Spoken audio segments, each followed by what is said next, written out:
Hey. Hey.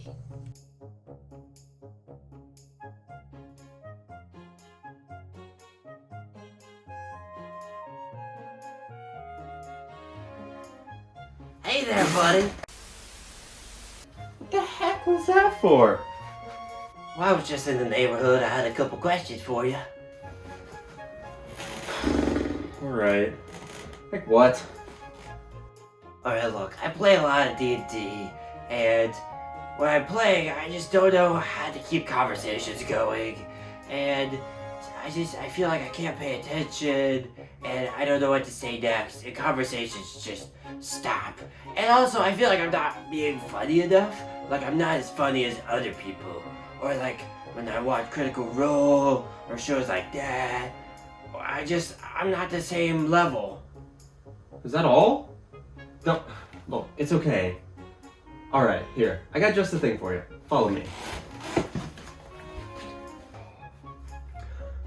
Improv is a huge topic. It's fun to watch, great to laugh at, and super challenging to master. Because of that, a lot of people tend to look past some of the finer details in favor of the more passable ones. If you, like Mr. Windeman over there, find yourself having trouble improvising, then look no further. I'm going to show you how you can be better at improvising, how you can work out this muscle that improvisation is in all of us, and how you can apply it to things like D&D, both as a player or a DM, or, being on stage at an improv show. You might even walk away with some ideas on how to improve how you converse with others in real life. There are myriad nuances to being great at improv and training this improv muscle that we all have. Masters of improv will say, hey, yeah, how do you teach that in 20 minutes? Well, look, we're going to go over 5 main things in this video. Yes, and adding history, don't deny, other thing, and the other one. Look, truth be told, I'm not even the best at improvising, but I'm training this muscle every day that I play D&D, every day that I'm writing, and I love being able to watch myself get better at improv, and I hope that you will see that own journey in yourself. Now, the first principle that we're going to go over is the yes and principle. This idea essentially asserts that you accept what other characters, players, what have you, say as reality. If someone says, hey, you're looking pretty good with those purple pants, you don't say, no, actually my pants are brown. You say, oh, thank you, I bought them at Walmart. This way you keep the conversation going so that there's always this even cadence of the conversation without breaking up and stomping on other people's ideas. In improv, you have to value everyone else's opinions as much as you value your own, so that together you can create a fantastic scene, rather than just solely relying on your ideas. It's about time that I talk about an amazing syndicated show called Whose Line Is It Anyway? The show's been running for decades, and if you've never heard of it, check it out. It's based all around improv comedy, and even if you have seen it, go look at it right now. Go search it up, watch a video, because it will get you in the better mood to watch this video and to learn from it. There are always 4 masters of improv comedy on that show and 1 host, and together they create wonderful scenes based on different games with a live studio audience. Fantastic show. I'm going to show you a clip from a game called 2-Line Vocabulary. In this scene, Colin, hi Colin, can say whatever he wants. But Brad and Ryan, they only have 2 sentences apiece of what they can say. This is a great example of yes and, because Brad and Ryan only have 2 lines. So that means Colin has to accept whatever they say as reality. He has to yes and move off of what Brad and Ryan say and to move the scene forward. It's all up to Colin on how to progress the scene, and he does a fantastic job. So I'm going to show you the scene, and then we'll talk about it. That's easy for you to say, and is that good? Ryan, the lines you're allowed to say are, what are those? And I'm sorry I wasn't listening. Colin can say whatever he wants. Take it away whenever you're ready. Not much for beating around the bush. I'm looking for 2 volunteers to go on a dangerous mission. 2 volunteers, and now I only have a platoon of 2. It may be easy to get those volunteers. We have to go over to enemy territories armed with nothing but a can opener, some barbed wire, and a very quiet goat. I'm sorry, I wasn't listening. We have to go enemy lines, goat, barbed wire, and a can opener. Are you ready to do this for your country? That's easy for you to say. It is easy for me to say, for I am a captain. Is that good? It's very good. It's much better than private. What are those?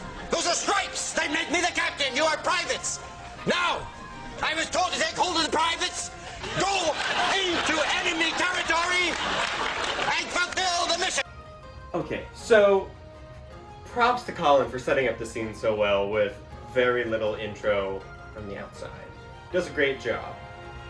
And so far in this scene, we've already seen Brad essentially question Colin. Right? Brad says, "That's easy for you to say," and then Colin instantly returns with, "That is easy for me to say, I'm the captain!" He goes straight off of what Brad says so quickly, and this is the principle of yes and. It is a little different than the purple pants story that I was telling a little bit earlier, but it shows how easily you can continue the scene based off of what other people say. Instead of saying, "No, it's not easy for me to say, because whatever," right? Goes straight off of what other people say. And then Ryan is always there with another clever comeback based off of his 2-line sentences. This is the yes and principle. And applying this to D&D is so fundamental in becoming a great improviser. As a dungeon master, if your player says, "Oh, look at these candles. They're quite elegant, aren't they?"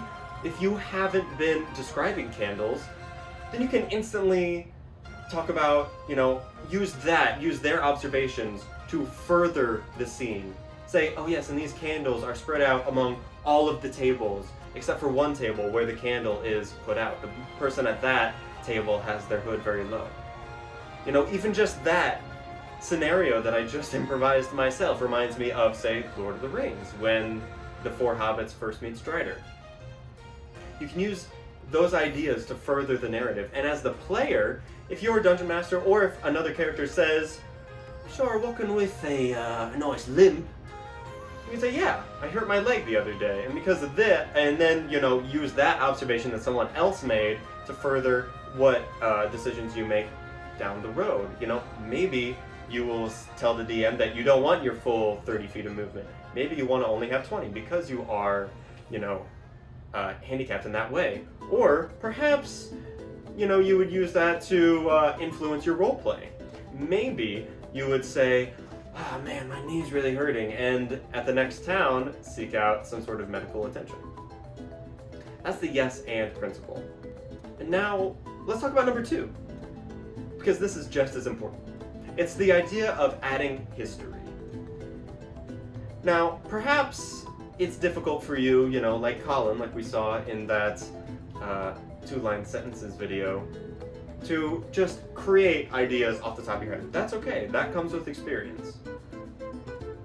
But adding history to scenes is so fundamental. It's the idea that as you're talking, to instantly be able to recall or come up with new details about history. In the example about the limp, I boinged. In the example about the limp, you could say, "Oh yes, I heard it the other day, walking down from the mountain. I saw some goblins and I took a much quicker pace than I meant to." As a dungeon master or a player, this instantly fleshes out the world more. This is how you add character to the scene, and that way you can introduce a potential conflict, or to show that your character is afraid of goblins.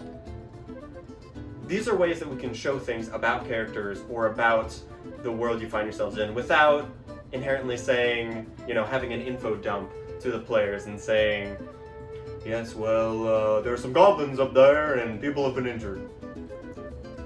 There's nothing compelling about that. But if you make it a personal story, that way you can influence the story way better. I'm going to show you a clip now, and then we'll talk about how this is adding history in an improvisational way. What's the craziest thing you've ever done? What's the craziest thing you have seen? Ever in my life? Sure.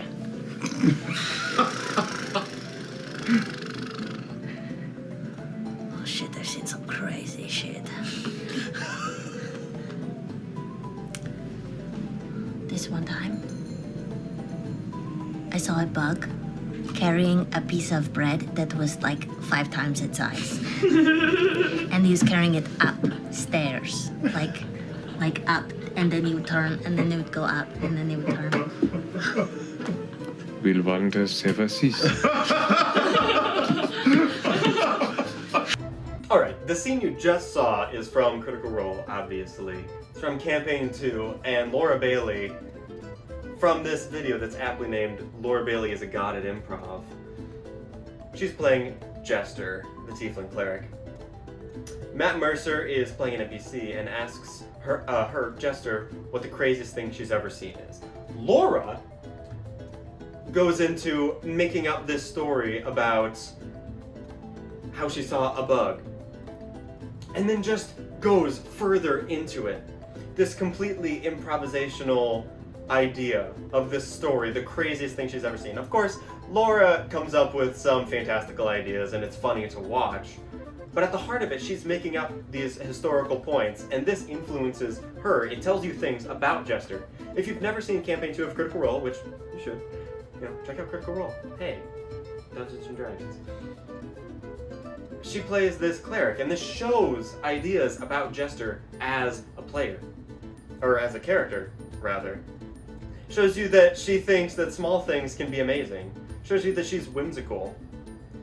If someone asked you what the craziest thing you've seen was, you wouldn't say, oh, it's a bug carrying something on its back.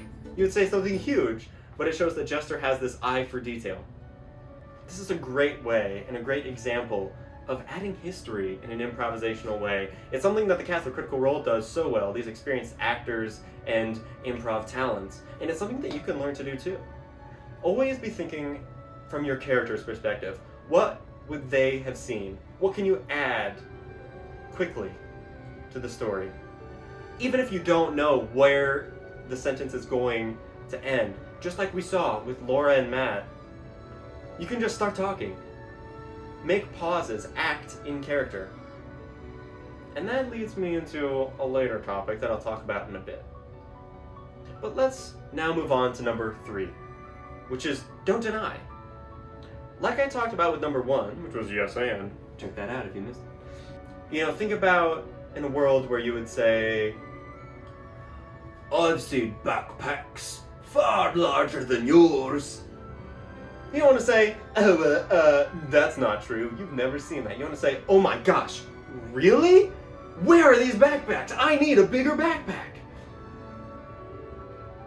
Shoving down someone else's opinions, what someone else thinks is a good assertion in a conversation, is typically bad practice. It shows that, like I said earlier, you don't value someone else's opinions as much as they should value yours. In a good improv scene, and that's what Dungeons and Dragons and other tabletop role-playing games are, you want to be able to value everyone. It's a group effort. It's something where everyone can come together and make a story, not just the Dungeon Master, but where players can influence the story itself. Not by outright saying what things are happening, but what they see, what they're experiencing. And that's the key to great role-playing, but I'm not going to talk too much about how to be a great role-player. That's coming in another video. Not denying goes into the yes and theory, so I'm not going to show an example of this. But you can imagine how, in that scene that we saw with Colin and Brad and Ryan, if Colin had said, no, that's not easy for me to say, to Brad, the scene would have just ended. It takes the cadence straight out, all of the energy out of the conversation, and then you're left with an empty scene. And I've seen a lot of people playing Dungeons and Dragons like this. They have such this idea of what's going on, who their character is, or what they look like, or what they're experiencing, that it's hard for them to accept new information. But the way that it works in reality and how conversations work in real life is that we just see what's around us. And scenes can be far more funny if you lean into that absurdity, if you don't deny the strange things that other people say. And likewise, if you assert things in conversation, of course, don't put people in a bad or awkward position without their consent, but, lean into that. Guide the narrative. Don't be afraid to add details to what you're saying. Number 4 is this idea of, if that's true, what else is true? If someone says, "Oh, nice purple pants," you could, for instance, say, "Oh yes, and I have this yellow jacket back at home, but I should have brought it today. I knew that I would be a little warm, but I did not exactly dispense with fashion this morning." Taking that idea and running with it, thinking to yourself, if what someone says is true, what else is true? This, again, leans into the role-playing idea. If what they say is true, if it does smell acrid and burning in the air, what is happening? Well, I start to cough. Okay? It takes and elevates this idea of yes and not denying, and brings it to a whole new level, where not only are you experiencing these things, but you get to assert what your take on the situation is. How does your character take this? Or, as a dungeon master, what is happening around your characters because they do certain things? Let me show you an example of this, and we'll talk about it a little bit. Tokyo 2020, you gonna make the team or not?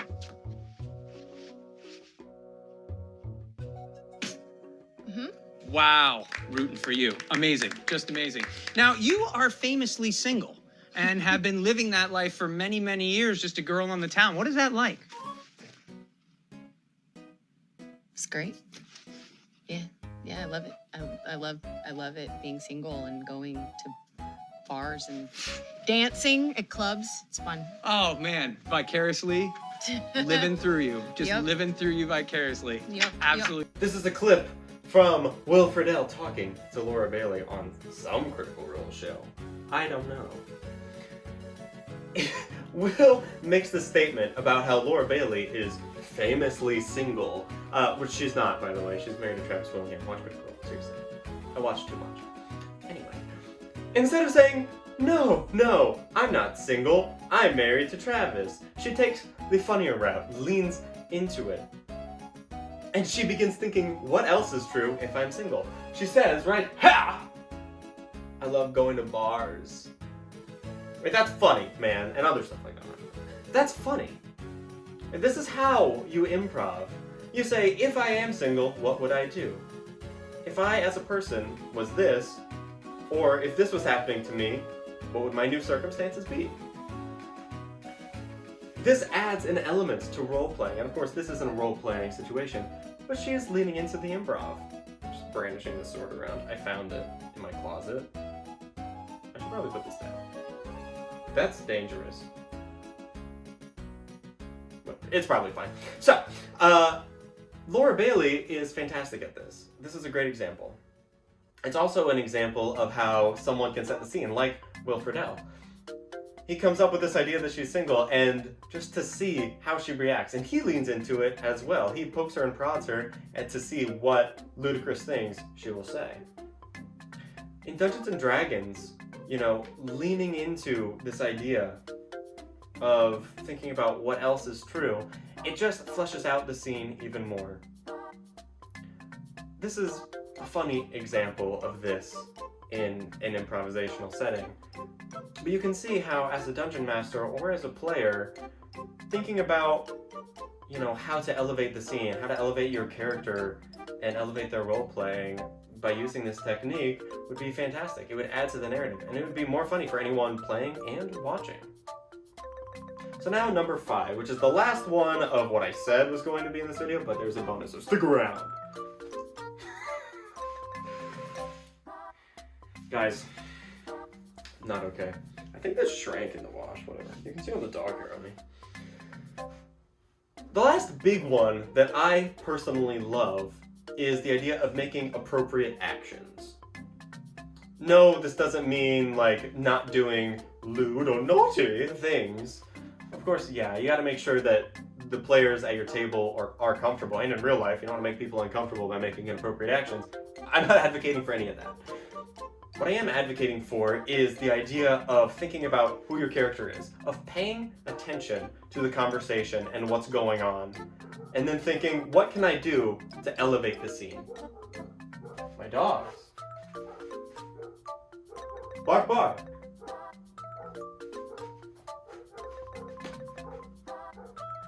I don't know if you can hear them.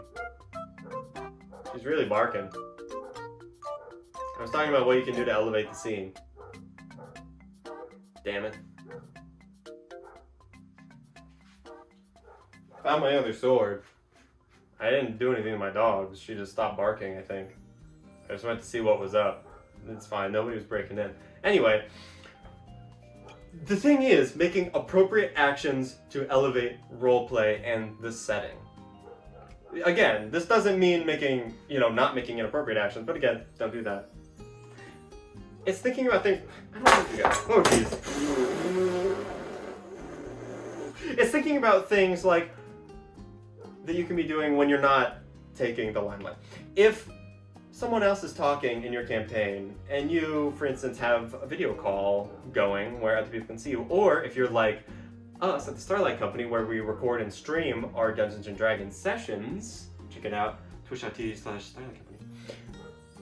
You can be doing actions in the meantime. If you say, yeah, I'll just be drinking in the corner. You can be sitting there or on your phone zoning out while other people are talking. But if you stay in the scene, listen, and be like drop your mug, look around, see if anyone did anything. A character who's playing it, or a player who's paying attention, or the dungeon master, can take that role play and run with it. They can have the bartender run up to you, start cleaning up, be mad at you, make you pay a few silver. It's a small price, but it elevates the roleplay, shows more about your character. And in a streaming or recording session where you have an audience, people find that a lot of fun. Liam O'Brien is fantastic at this in Critical Role, as is Matt Mercer. There are examples of both of them doing this up in the corners, and it just shows how each of them do actions while other people are doing things to elevate their own role-playing and how the audience perceives those characters. It shows them getting into their characters a bit, and of course these are talented actors, so I'm not going to assume that everyone's going to be great at this. That's something that I try to do. It's not something that I'm good at, I wouldn't say. But it's something that you can try to do to elevate your improv and your role-playing. And in an improv comedy setting, this is something that you can do to, help the group understand what you're doing more. It adds humor to the setting, or realism, or both. And it's something that I think everyone should try. The last one that I want to talk about, this is a bonus, because I said 5 at the beginning, but it's actually 6. I thought about this kind of after the fact. It doesn't matter. It's not planning ahead. I think one of the biggest disservices that you can do in an improv conversation, setting, situation is to plan ahead of where you want the conversation to go. If at the end of the day you go into a conversation with an agenda, then it can only go one way, and you'll put up the stops if it doesn't go that way, and the conversation will be derailed. In real life, if you do this, you can just walk away. But in a setting where you're playing a D&D game or running an improv comedy sketch, this puts the brakes on pretty hard, and anyone watching instantly comes out of the situation. If you start planning ahead and you put up the brakes, start denying, stop saying yes and stop making actions because you don't want to continue. Of course, sidebar, it's important that everyone's comfortable with what's happening. I'm assuming that everyone is comfortable with the improv conversations, that are happening or situations. And if you're not, you gotta tell your dungeon master or the proctor, whoever is running this improv situation. But anyway, not planning ahead is so important. 2 characters in a D&D game could be talking, and if one of them wants to ultimately buy an item from the other character, they say, "Hey, I would like to buy that there robe for 10 gold. I won't take any, I won't pay any more." And then the other person says, "Well, I don't If the first person does not agree to that, what happens? Sure, they could walk away, they could pout, they could make a fuss, and then a rift starts in the conversation. Or you can keep it going. You can say, oh, that's okay. You can build off of that. Not planning ahead does not necessarily mean being willing to accept any circumstances that happen. It just means don't only accept the one circumstance to occur. These are these are several ways that you can improve your improvisation, both in a D&D setting as a dungeon master or player, or in an improv comedy, or even in real life. Take these 6 things, which will be next to me, to heart, and try to watch other people who are great at improv comedy, or improv sketches, or improv stories. Not everything needs to be set in stone. You can go into a conversation, or into a D&D session, or into what have you, without knowing what the outcome is going to be, because it's from those situations that some of the best humor and stories can come out. I hope you enjoyed this video.